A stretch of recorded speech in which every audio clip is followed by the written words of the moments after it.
Hello guys, ito po yung aking ngayon niluluto. Chicken soup. Pero nilaga ko yung chicken ng almost 1 hour.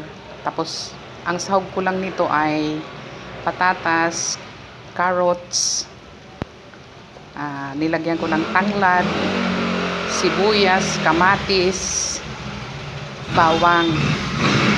Ang hinahabol ko lang naman dito yung kanyang sabaw at saka yung mga gulay. Yun lang ang kasi yung sabaw niyan, i-absorb niya yung mga nutrients galing sa ating nilagay na mga sangkap. Ngayon, ilalagay ko naman yung aking gulay. Ngayon kasi luto na. Bell pepper, celery, cabbage, at sinamahan ko pa rin ng yung romaine lettuce. Lagay na natin guys yung ating gulay.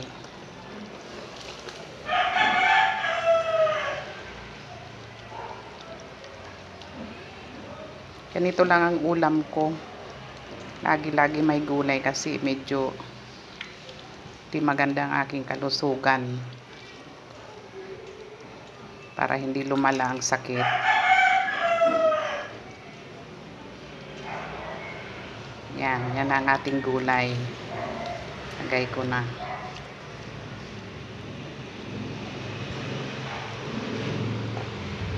Haluin na lang natin ito.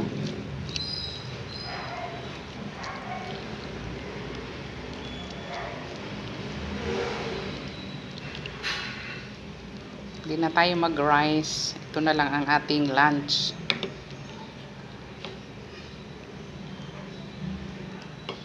Simpleng lang.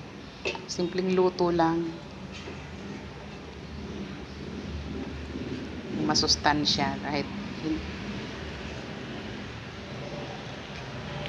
gulay lang. Bell pepper. Kasi ang bell pepper pala mataas sa vitamin C. Kaya lang ngayon sobrang malang bell pepper. Kaya yung maliliit na nga lang nabili ko.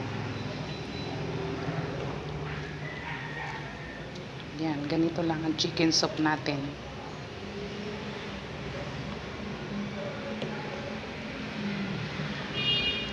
Yan, luto na yan.